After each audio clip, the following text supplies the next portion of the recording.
Hello guys, you're tuned into The Journey with Nayoka, and my name is King Kong Badguy Toba, aka Mr. Make It Happen, aka if you don't make money, it don't make sense. Stay tuned. Am I a bad guy? Hell mother yeah. Hold on! I can't hear. Hold on. Let me boost the network. Hold on. Hello? Ah, my brother, I know you don't forget me now. Big up Toba, my move maker in the game, making sure it's repping. Yeah. Charlie or skip, Popo. Sakoche will say that. I came from nothing. I became a successful businessman, a big entrepreneur. I want to start a fight. I don't need that. Shatta don't certify me. I know Chris not happy, but I am Shatta Toba. Friend to my son. And I finally got my personal life together with my dream girl. I'm proposing to my girl today. She doesn't know. She thinks we are watching a movie.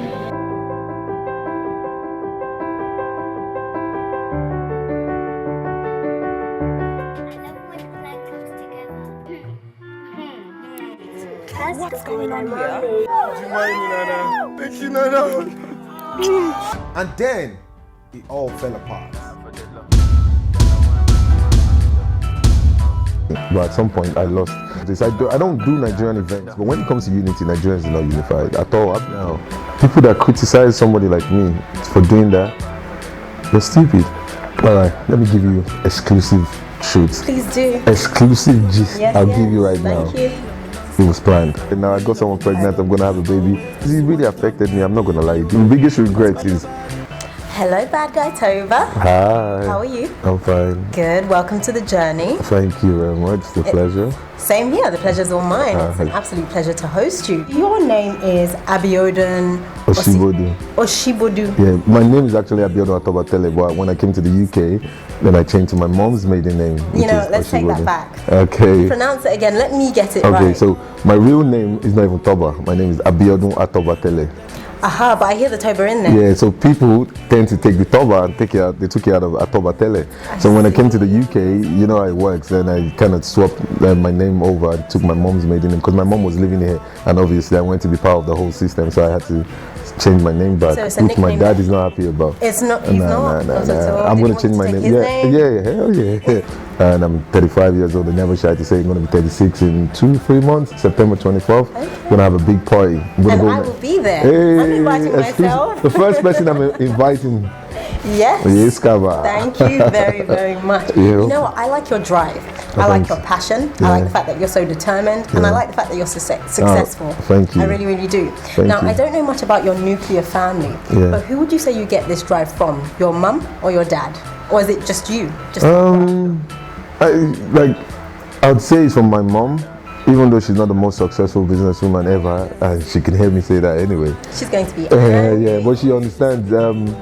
Because I look at my sisters, my immediate younger sister is a very successful businesswoman. Wow. She owns OPV hair, she does OPV makeup. Incredible. Makeup is being used by the Kardashians and all that.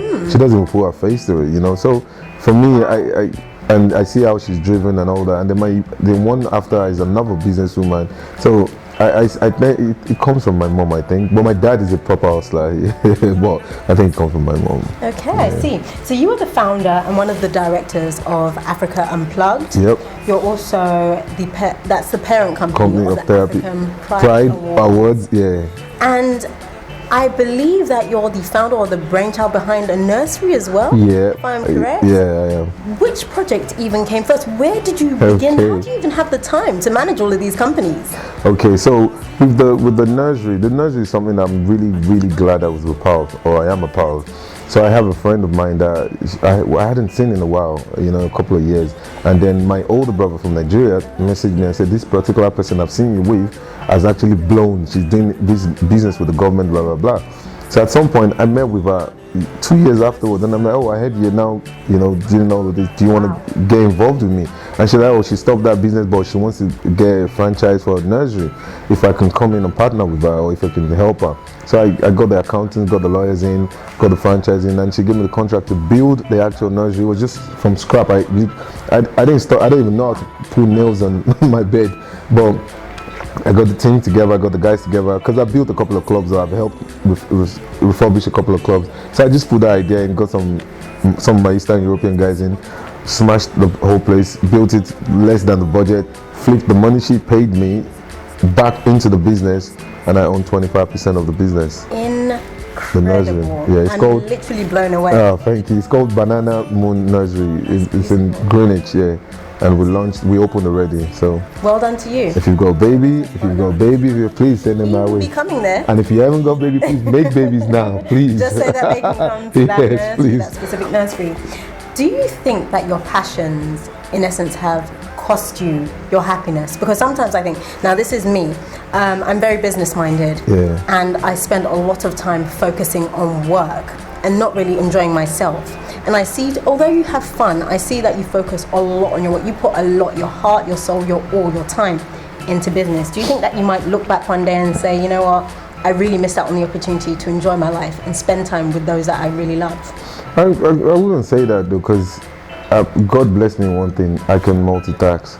Meaning in the sense that I could be this bad guy that's, you see me 20 strippers, and then next minute I'm a family man with my son, gorgeous my son. mom. Well, thank you very much.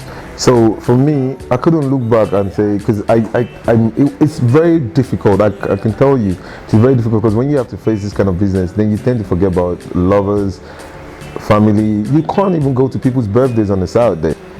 Yes, you do miss those times. Yes, your business interrupts, impedes on some time you want to, spend time with loved ones, quiet times. But the show must always go on, and no one has you, no one got you but yourself.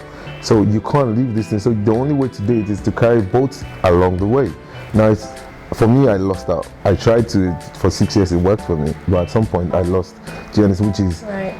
It was hard, for me to an extent. I think I tried, but it was just not going to be. So I couldn't look back and say, well, I've done everything. I enjoyed myself. I'm enjoying it right now. It's a bit too much, but I think I'm enjoying it. I'm glad to hear that. Thank you. One thing I've realized is that Nigerians from the diaspora are very united.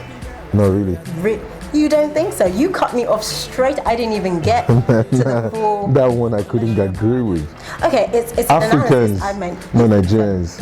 Not Nigerians. See, I was going to say that I can't say the same about Ghanaians because I am Ghanaian. No way. I see them to be as united as Nigerians. I see, for example, I wish they can get it on my Snapchat, please. Like when a Nigerian company has been established, 90% of that company, of the staff in that company who are employed, seem to be Nigerians. Oh, not really. Ghanaians come together more than Nigerians. You believe so? Yeah, Nigerians. I'm really shocked. No, Nigerians. Ghanaians they come together more. They're more about national pride. They believe in the national unity of, when a Ghanaian person is throwing a concert. I've been involved in all of this. I don't do Nigerian events. I do African events. African Pride is not Nigerian. When I did African Unplugged, the next one, I still had the biggest East African act. I'm doing Eddie Kenzo from Uganda. I'm doing Genesis. I don't base myself in, because that's the stereotype. Everybody wants to do the band, the whiskey. Now I want to go and do African events. Come up now. Yes, of course. For me, when an African Ghanaian is doing an event, I have them as my friends. The whole Ghanaian community comes out. When a Nigerian decides to do an event like that, then the next Nigerian guy goes to the next shop opposite and does something similar the same day or the next day. Maybe it's because Nigerians are loud and we just want to be, because I could take you out, I have 500 pounds in my pocket, I only spend 495 pounds. Do you understand? Because I'm Nigerian, that's how we live, you want to show off. But whereas a Nigerian man, a Ghanaian man who first pays his rent, keep the remaining 200 pounds. Darling, they want to share with me, baby.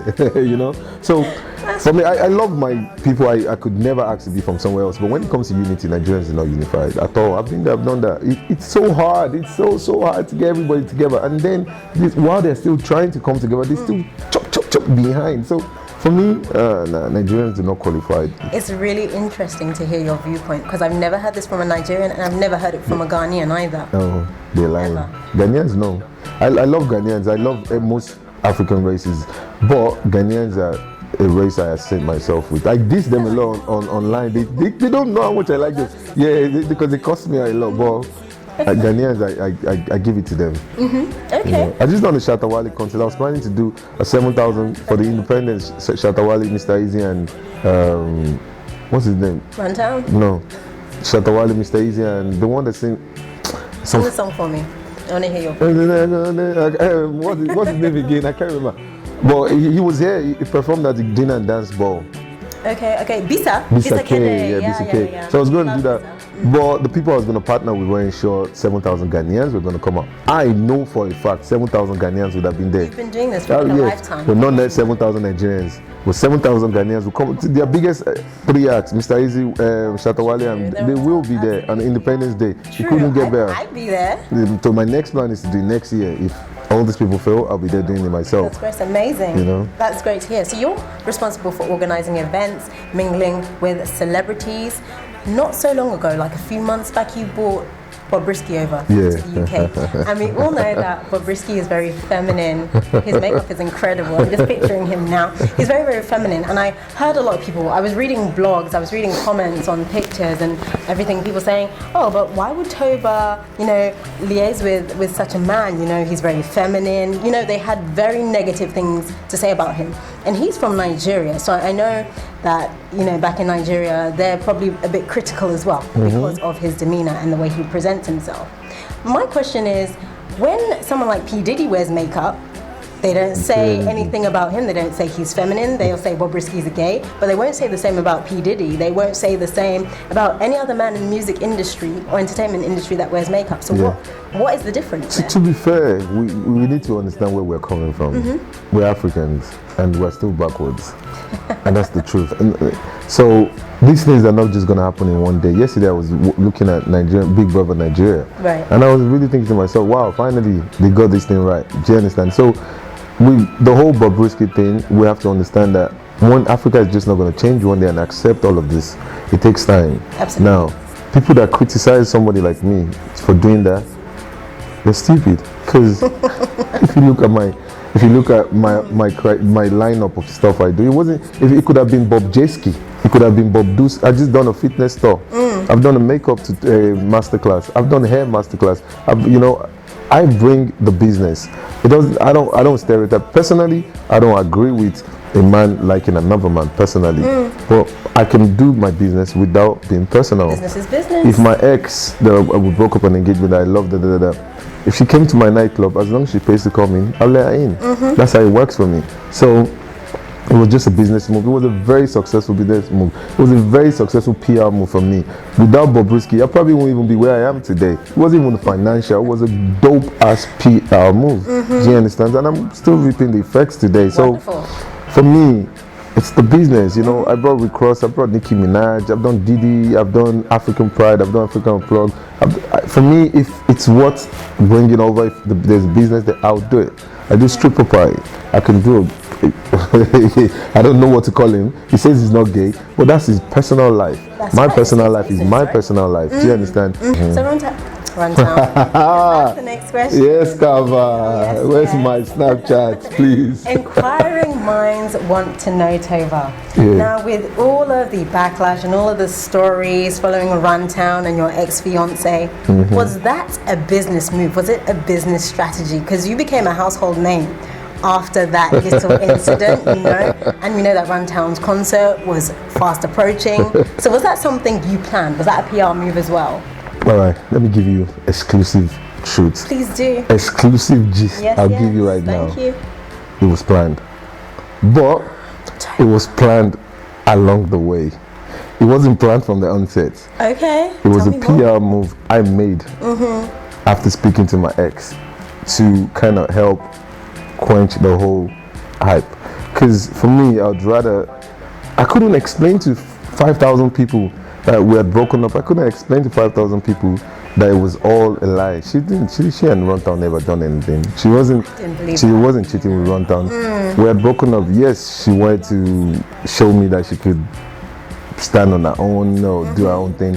But we had broken up since November. I took my ring back. I had issues I wanted to address, I broke up on the basis that maybe we're going to come back. I've gotten engaged. Okay, cool. We've gotten to our boyfriend. It's time to get the husband and wifey now. No more trophy girlfriend and all that. So for me, it was going to the next level. And I had little things here and there. It wasn't anything to do with Runtown. obviously when people see someone that's just got engaged 3 months ago that went viral, and all of them see her somewhere else hanging out in a certain position, they would put one and two together. Of course. So for me, it was a business move. I was always going to do a Runtown concert. We had already planned that in December.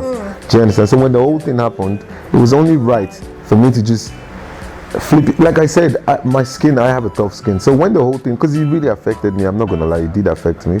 Like proper, you know. It did. I didn't know I was popping. Like I told my ex, I'm like, if I knew me and you were this famous, I wouldn't have broken up. But that was just, you know, because the aftermath was just way too much for me to deal with, you know. So it was planned. It was planned after the whole thing came. I'm like, you know what, fuck, I'm just gonna do this concert and just get people to, you know, be confused or shop or just leave me alone. Do you understand? But and she agreed to that. She was okay with it. She had no choice, because at that point in time, the backlash was way too much. So shout out to Runtown, but it was all people. You know, people tend to believe what they see in the papers. Absolutely. Like I had a party. It's called the Afrobeat District. The end of the year with the Sunday, the footballers that were sitting with me, I got people telling me they were chilling with my ex in Ghana on the same day. I'm thinking, bruh, these people were with me in the club. The truth is, we had broken up since November. People just didn't know. I have a girlfriend now. I got someone pregnant. I'm gonna have a baby. Let the whole world hear that shit. Wow. Yeah, so I'm lying. Toba, don't do that. I was like, Stop for like 3 seconds. I was like, My heart literally stopped. Don't you stop. nah, but for real, nah, never ever. But it's too messy, and I'm not into all of this public relationship anymore. People want to, run their mouth and say what things they don't know. So Give them something to talk about. that's what I want to talk about anyway. There you go. Well done to you. Good. I could learn a lot from you. Now, I want you to answer these 3 questions for me. Yeah. And I want you to be frank. Okay. Completely. If you had a magic wand, because we all have our vices, our likes and our dislikes, what one thing would you change about yourself if you could do so in an instant? Too much, or is there absolutely nothing? Let me see. What is it? I couldn't. Maybe I'll try to be a finer boy or something. Boy. I have 6 packs. Like my life, like every step has been a journey that has made me where I am today. If I look back, I want to make the same mistakes again. I want to make the same, you know, if I didn't do those things, I wouldn't be where I am today. Right? Do you understand? Yeah. So obviously, maybe personal things. Yeah, maybe I could change 1 or 2 things. Maybe not have a child out of wedlock. Maybe be married before having a child. Do you understand? Because I would like to see my son and his mom and myself on the same table having dinner. Do you understand? Because I never went through all of that with my parents. My parents were divorced as well. I tried hard. I really tried hard. Because, you know, with the mother of my child, it wasn't like I just got someone pregnant. We were living together and all that. So I had a big breakup as well. And so for me, it happens. Yeah, it happens. Yeah, I'm not. People break up every day. Trust me. I don't even look back. If we weren't having this conversation, I wouldn't even be thinking about it. Stuff like that with my son, and stuff like that with family. But for me to be the man I am, the monster that I am, the demon I am today, the King Kong promoter that I am today, I have to have gone through all of those things to be where I am today. And shout out to everybody I went through to come to this place today. The journey hasn't been real. It has been tough. But thank you, Michael, IK, and all my people. Appreciate it. Okay, thank you for that. If you were on a desert island, never to return to your natural habitat again, which 3 people would you want to remain with you forever? Choose wisely. First person. Is me. Times have changed. I would have said my ex. Actually, that would have been the first person that come. For me, Wally Bali, my son. And maybe the next woman I'm gonna end up with. So, because I always like to have a woman. Right now, I want a woman that I can call my woman. Because I'm always needy, even as much as I'm very. That's the one thing I've never done in my life. Do you see yourself getting married? Yeah. Okay, that wasn't my 3rd question. I was just curious. Well, yeah, I do. In the near future? Very soon. Very nice. I'd like to be at the wedding. Having a baby as well. Very soon. I keep talking about sure that. Sure you are. Okay, Surprise. So the final question. Let's pretend that right now you're in your 50s. Yeah. Looking back, what is your biggest regret? If I'm in my 50s, my biggest regret, which I don't think will be regret is all these things I've done, all this pain, all this endurance, all this putting myself in the limelight, which is probably the most painful thing anyone could ever do. If all of this do not work out where I want it to be, when I'm 45, when I'm 40, I won't be a club promoter anymore. My own clubs. I won't be promoting strippers. I might have a place where I won't be doing all these things, but I want to be the AEG for Africa. I want to be the guy that does right now. Yes. I monopolize the business, but people don't know. I'm the same dude that does the awards. I'm the same dude that does the club prize. I'm the same dude that does the West End parties. They say, oh, they're strict. They don't let black people in. I'm the same one that does the Spring Break Festival. I'm the same one that does the biggest African concert in the whole of Europe. I'm still the one that does the barbecue. I've been doing it for 8 years. I'm the one that does. So literally, they just don't know. I sit down sometimes like, rah. Literally, these people don't know. Yeah. Like, half of their pay comes in my pocket every month. Now they do. Yeah. Now, at the end of the day, when I'm 50, if all these things didn't get me, whereby I can sit down and just feel like the Spring Break is sold out 3 times in a year or twice in a year, I can put 5 shows like this without me. The whole infrastructure is there. I can, do parties in Kenya, Uganda, wherever. Do you understand? Then I would regret the whole sacrifice. Toba, you've been an amazing guest. Thank you very much. I want to thank you so much for coming on the journey. You're far too I have kind. loved speaking to you. Thank you very much. And I just want to say, Yeah. irrespective of how others make you feel and how you look on social media, you are a lovely person. Oh, thank you. I love your energy. Your smile is gorgeous as well. I'm shy. On the journey, we always give our guests a gift, so I have a little something for you. Just to say thank you for being you and thank you for entertaining us. Thank you. As well. So this is your gift for you. Thank you. Am I allowed to open it? You are. You It's are allowed to open it. Please do. 1, 2, 3, the journey.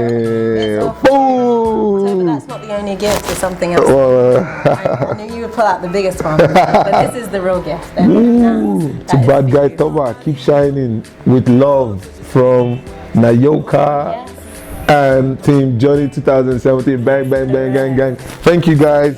I appreciate. Am I going to drink that? Yeah, don't have to do that right now on camera. But I do appreciate it, sincerely. Thank you for giving me the time, putting your efforts into me. This brand, when we all blow together, I sincerely appreciate it. I really don't do interviews. I choose very well the ones that I really don't do interviews, but I really appreciate it. This has been a pleasure. The journey will be back again with my artist friends. Thank you so much, Toba. It's a pleasure. Thank you.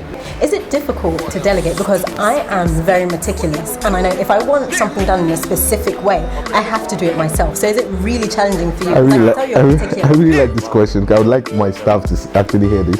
The way it works for me is, I'm a person that I like to get my hands dirty. It's hard for me to delegate, but you can't not help but delegate because there's too many things. Like every week there's like 5 events we do, so you have to delegate.